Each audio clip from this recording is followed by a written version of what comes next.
महाजन आक्रोश सभा में पधारे हुए सभी साथियों, माता बहनों और एससी समाज के सभी भाइयों को मेरा जय जोहार जोहार बीम करता हूं। साथियों, बहुत सारे वक्ताओं ने बातें रख दी है, मैं भी कुछ एक जो बात है वो रखना चाहूंगा।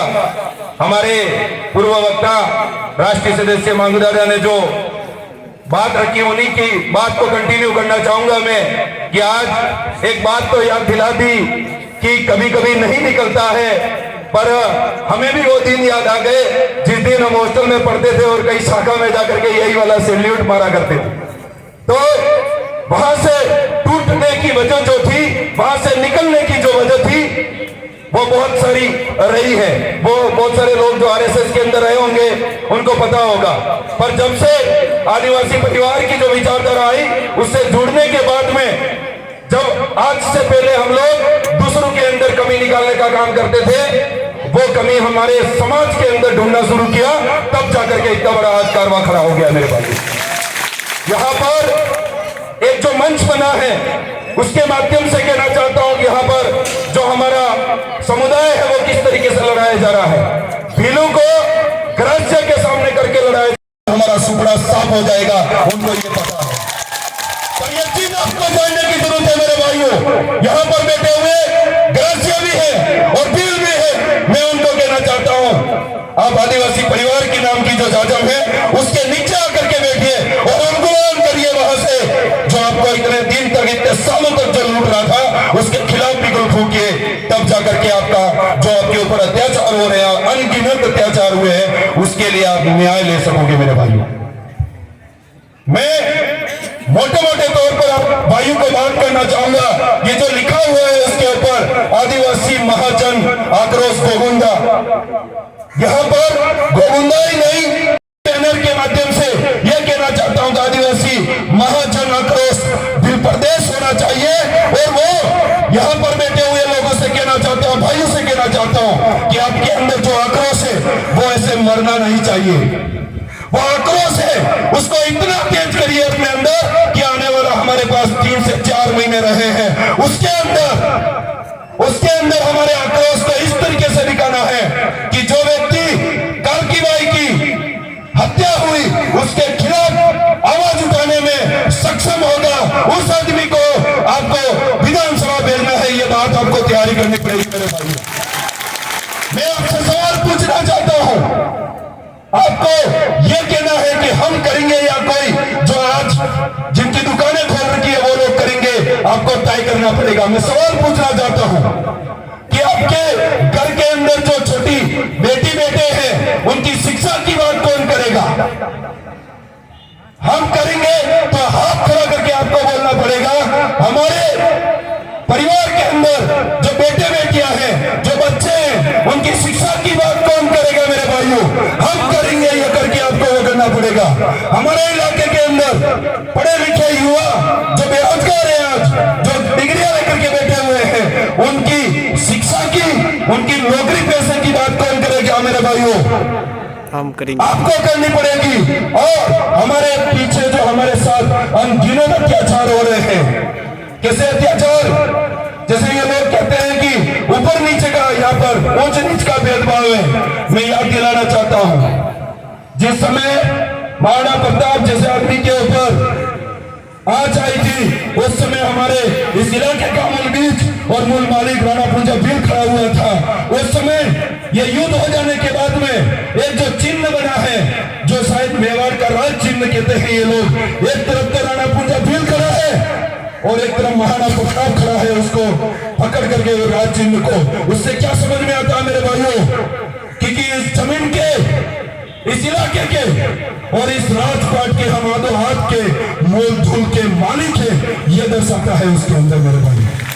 तो मैं आपसे पूछना चाहता हूं, फिर वो लोग जूते पहन करके हमारे घर से सामने गुजर जाए तो उसको मारने जैसे उतावले हो जाते हैं, उस व्यक्ति को मार भी देते हैं, उस औरत को मार भी देते हैं। तो फिर ये ऊंच नीच की भेदभाव क्यों हुआ?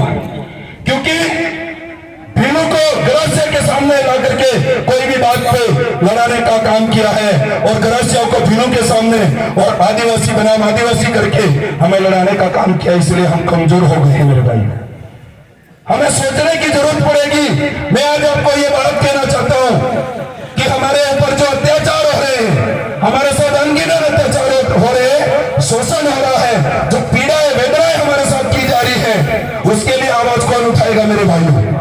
आपको उठाने की जरूरत है, आपके अंदर वो आक्रोश पैदा करने की जरूरत है। और आप कैसे करोगे ये बात भी तो हमें बतानी पड़ेगी। आप कैसे करोगे? वो दिन और वो समय दूर नहीं है मेरे भाइयों। अपने अंदर जितना आक्रोश है उसको तेज करिए और अपने इलाके के अंदर काम करिए, अपने समाज को जोड़ने का काम करिए। आने वाले समय के अंदर बहुत बड़ा लोकतंत्र का पर्व आने वाला है। उसके ऊपर अगर आपको आक्रोश हो रहा है, अगर आप चाहते हैं कार्तिक फिल को न्याय मिले, अगर आप चाहते हैं कालकी बाई को न्याय मिले, अगर आप चाहते हैं तो पूजा फील जैसी बच्ची के साथ जो दरिंद गई हुई उसको अगर न्याय चाहते हैं तो अपना अंगूठा तैयार रखिए। और आपके जाजम पर जो तय होने वाला व्यक्ति है, सिलेक्शन प्रणाली के द्वारा जो तय होने वाला व्यक्ति है, उस आदमी के चुनाव चिन्ह पर जाकर के बटन दबाइए, अपना गुस्सा दिखाइए, उसको विधानसभा भेज दीजिए मेरे भाइयों। अगर ये काम आप करेंगे तो कहीं से आपके इलाके से, दिल प्रदेश के किसी कोने से हमारे बब्बर से राम प्रसाद जी इंदौर जैसे विधायक बन करके विधानसभा में दौड़ेंगे, तब स्पीकर भी हिलने लग जाएंगे। उनको पता है अभी ऐसी न्याय जो अन्याय हुआ है उसकी बात उठाने वाले हैं। और किसी कोने से हमारे इलाके के अंदर हर प्रकार की कोई न कोई समस्या होती है और वो हमेशा हमारे लिए आवाज उठाते हैं, हमारे युवाओं के अंदर, दिल के अंदर छाए हुए हैं। वैसे विधायक आपके बीच में राजकुमार जी रोज जैसे तैयार होकर के खड़े हो जाएंगे, वो बात आपकी उठाएंगे। ये बात आपको गांठ बांधने की जरूरत है मेरे भाई।